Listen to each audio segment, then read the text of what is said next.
alla sesta edizione del Ca' Foscari Short Film Festival con Bill Plympton. Thank you for being here. I'm happy to be in Venice. Oh yeah.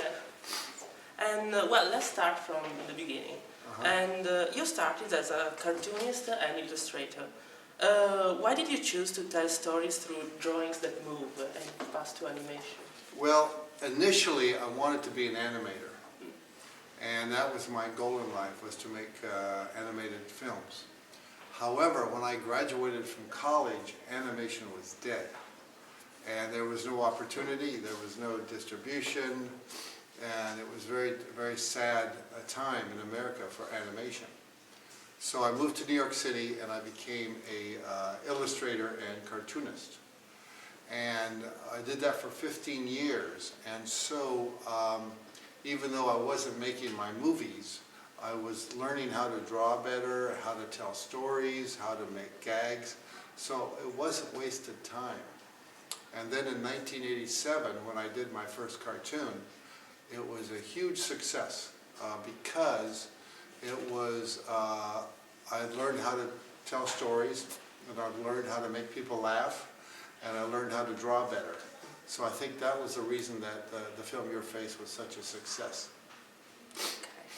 Well, one of your mottos is cheap, short and funny. Right. Can you explain what do you mean by that? Sure. In fact, I was having breakfast this morning with the Indian filmmaker, and I told him that I love short films. And he says, yeah, you can't make money on short films, it's impossible. I said, well, you should come to my class because short films are a great art form. You can tell fantastic stories in 5 minutes, 6 minutes. And also there's a market for it. There's a place to sell these films. There's a way to make money on short films. And the reason I do that, or the way I do that, is I make them short, 5 minutes or less, cheap, $1,000, $2,000, and funny. And if you can follow all three of those steps, your films will be a success. And you don't have to live in New York or Hollywood. You can live in the Arctic or New Zealand, anywhere. As long as your films are funny and short, they will be very successful and you'll make lots of money. And so that's what I tell students, that short films are a great art form. I do 1 or 2 a year. I've done over 60, and I hope to continue making short films. And that's why I'm glad you have this festival to celebrate short films. Then you are an independent artist. Yes. You define yourself as independent. You began working from home, and now you work at a studio with other artists. Yes. So, did this change, this moving of places, did it change and influence the way you draw and the way you tell stories? No. When I started out, I had no money. I was working at home by myself, and then I had one person who colored the art, and then I hired another person to run all the business, you know, the money and the distribution of the film prints and all that. And then I realized that my home was too crowded. So I decided to get a studio, and the studio is very close, it's 2 blocks away. Now, it's about as big as this room, maybe smaller than this room. And now I have about 7 employees, 8 employees. I have an office manager. I have a producer who produces my films. I have an art director. I have 3 colorists, and then I have 3 interns. So that's about 9, maybe 10 people actually. So it's a nice group, but I still make my films the same way. I still make my own stories. I make my own backgrounds, my own character designs, my own animation, and I draw my own backgrounds. So it's still pretty much the same. Your work presents very funny content, as you said, but with sudden shifts in mood and atmosphere. A film might start as a thriller, then change into the erotic, and then again change into the comic. And all this in a span of a few minutes. When you talk about artistic freedom, do you mean the possibility of exploring every possible emotional and conceptual solution? To me, the value of artistic freedom means that whatever is in my imagination, I can make a film about it. Now, it's not total freedom because there is some censorship. If it's too graphic or too violent or just not funny, I censor it.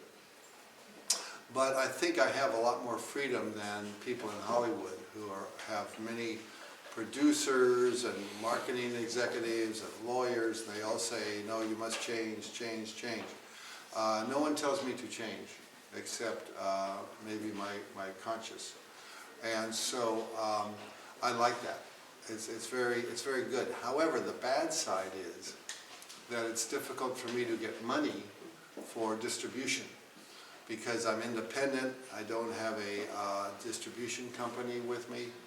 So every time I go to a festival, I'm always looking for some kind of distribution of my films because I would love to have my films shown on TV or DVD or internet, and to me that's important. Well, then, I think that is strongly linked to your film is music and sound. Yes. And music and sound are very important for your animations. When you work at a short or a feature film, are you drawing inspired by music, or first you have the story and the drawings ready and then you choose music and sound? It depends on the film, really, because a film like The Tune, which came out in '92, was definitely a musicale. I wanted to make a film with American music similar to Yellow Submarine, the Beatles film. I'm working on a film now that I will show clips from that has very strong music. And then Hair High, a film I did about 10 years ago, had strong music.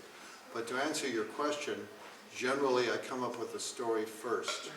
And that to me is the most important part, is get that story solid. And then I think about music. When I was doing Idiots and Angels, I was listening to a lot of Tom Waits. Do you know Tom Waits? Yes.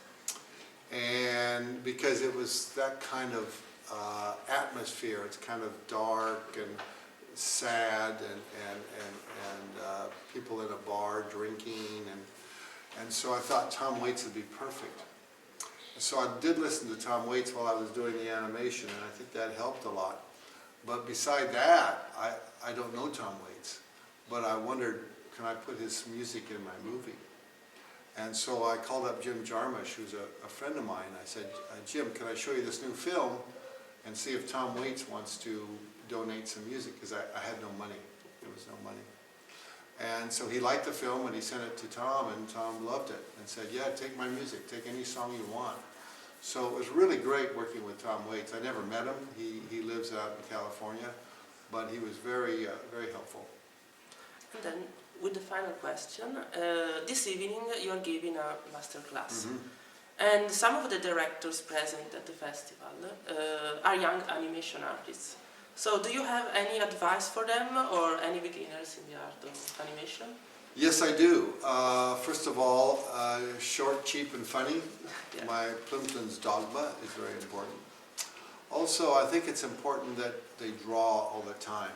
In America now, they are stopping life drawing classes and doing computer animation, which I think is silly because you really need to know how to draw not just face and the body, but animals and architecture and machinery. It's really important that you have wonderful characters and wonderful style. So I tell all my students that they should carry a sketchbook with them all the time, and also write down ideas and do drawings of people, whether they're on TV or in the movies or on the train, wherever. It's always great to learn how to sketch somebody, make a caricature. I did caricatures for a long time, and to practice, I would walk down the streets of New York, and there's all these people, lots of people, and I would look at someone, and in 2 seconds I would see their caricature. And that's a good exercise to decide how to stylize someone, how to do a caricature of someone, is to keep that part of the brain really active all the time. And I think that's a good lesson for young artists. Now you're free to draw if you want. Okay. I will do a drawing from my dog. My dog is very popular. In fact, if they come to the show tonight, I will give everybody a dog drawing. So this is the dog here. It's very easy to draw. And I'm working on a new dog film, actually. It's called Cop Dog.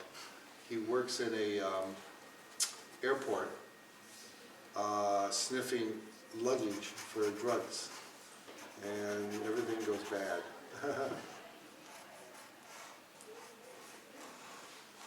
It's kind of like a beach ball. He bounces a lot.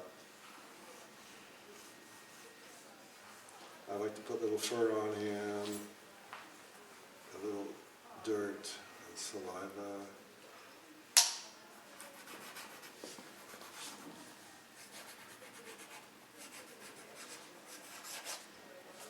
There you go. Okay, thank you very much. You're welcome.